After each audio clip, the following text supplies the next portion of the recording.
Hello, my name is Charles Tsele, MD of Okamoso Advisory Services. I will be your facilitator for today, taking you through financial reporting. Financial reporting, in my belief, is one of the areas of the business that is most neglected by entrepreneurs and SMEs alike. For various reasons. It is daunting, it is very technical, and at times it is relegated to the accountant and the bookkeeper, and only attended to when there is a need to produce financial reports. I would like to change that culture for you. I would like you to use this video and make it a point that financial reporting becomes part of doing business for yourself. It is a way in which you can evaluate your performance in the business. At the end of the day, how we see success or failure in the business is through the numbers.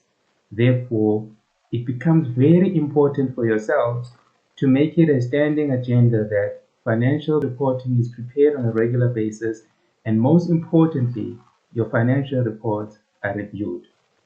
Let's get into it. So, why is financial reporting important? For me, it is always good to understand the why of anything that you are doing, because it unlocks a lot of things and helps bring clarity in whatever it is that you are doing. Financial reporting for me is crucial for decision making. Remember that every business decision you make has a financial implication.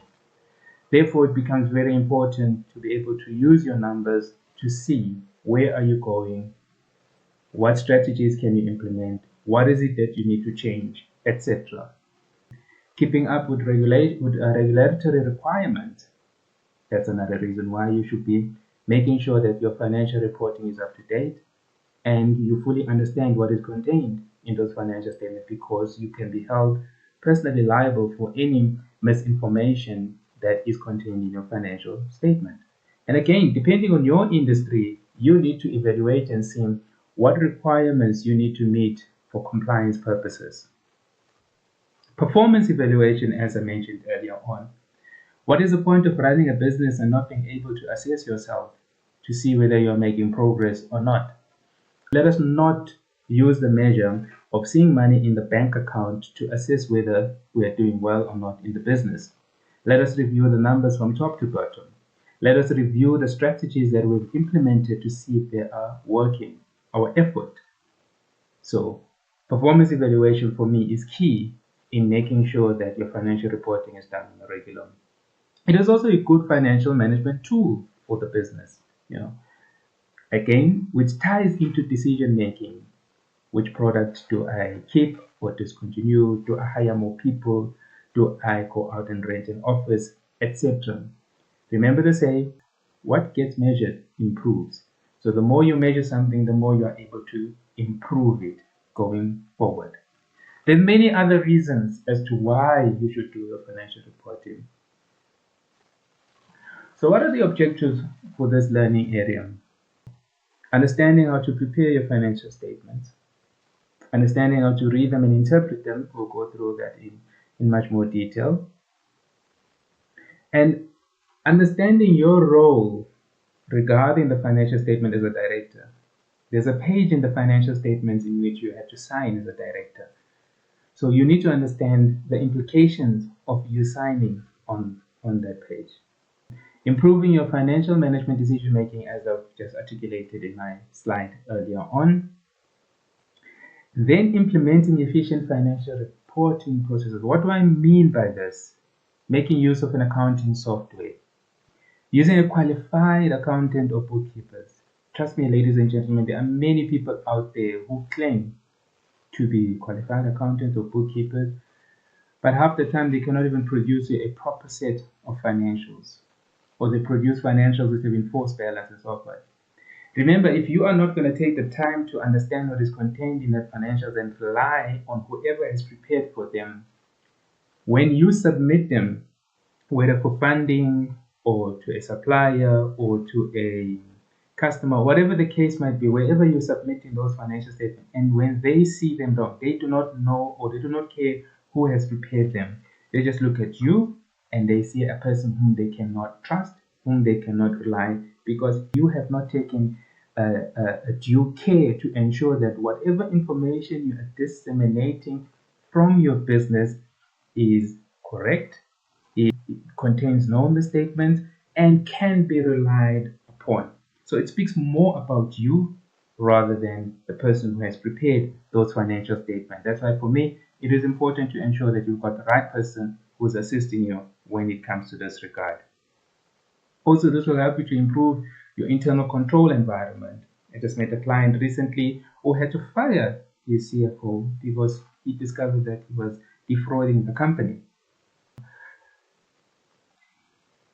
Do not just run a business and look at the money in the account or whatever the case might be and think that you are doing well. Implement the best practice out there. Remember, every large business that we are seeing today started somewhere. They put in controls in place. They put in policies and procedures in place. So to be able to allow the business to run in an efficient manner and also, most importantly, to grow. So, what consists of financial reports? It's a very broad word, financial reports. For the purpose of this video, I'm going to be focusing on financial statements. But before we get to financial statements, I'd like to take you through management accounts, which are financial reports that are prepared for internal use of the business. So what is there in your management account? You must have your income statement, year-to-date figures, and or your monthly figures show. So if you're 6 months into your financial year, sometimes it is good to have your P&L for the full 6 months on each month to see how you've been doing month on month. And then you can have your year-to-date figures also to show that for the 6 months, this is how the financials are looking like in terms of the income statement. We have a balance sheet, we have a cash flow statement, the debtors and creditors aging. It's very important to include that when you've been asked for management account, include that as part of your management account. If you're a business that is involved in budgeting, do your comparison of budget versus actual and see how are you faring against your budget. This will also help you to see if your budgeting process is aligned to your operations, meaning that you're not under budgeting and you're not over budgeting. Whenever you put out a budget, it is something that you know you can achieve.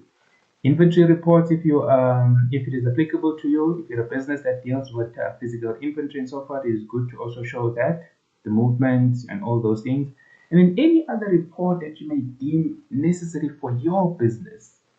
Others could include sales pipeline, to say that this is a sales pipeline that we are looking at for this month or for the next coming weeks, etc. So that could form part of your management report. But this is not what we are discussing today. Today we are discussing financial statements when we are looking at financial reports.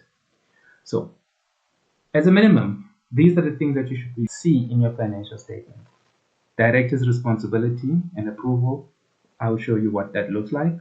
The director's report, the report of the compiler, the independent reviewer's report if they have been reviewed, the independent auditor's report if your financials have been audited, a statement of financial position, which is a balance sheet. So I will use these terms interchangeably, and you'll see in my slides, in one area I'll say balance sheet, and in another area I'll say financial position. Statement of financial position is just the latest term that we are using, but it's still referred to as a balance sheet. Similarly, the statement of comprehensive income, which is the income statement, statement of cash flow or cash flow statement, statement of changes in equity, the notes to the financial statement, which now provide the details of all the above report, especially from the balance sheet up until the statement of changes in equity or cash flow statement. Okay. All right. For us to go through this video on financial reporting, I've prepared an example. It's best to explain it by way of an example. And here are the facts for my example. So, the name of the company that we're working with is 2020 Vision Studios Pty Ltd. The main business activities is printing works, which includes material branding, t-shirts, cups, books, and other accessories, marketing banners, stationery supplies, logos, and business cards, all those type of printing you can think of. The company has a February year end, just has one director. And the reason I've included this slide is for context, that when we look at the numbers, you know what type of business you are looking at. So this is the information we'll be taking through. So in the next video, I now start going through the elements of the financial statements, from the director's report going all the way down up until the notes to the financial statement. See you in our next video. Capify is powered by Bocamoso Advisory, chartered accountants and consultants.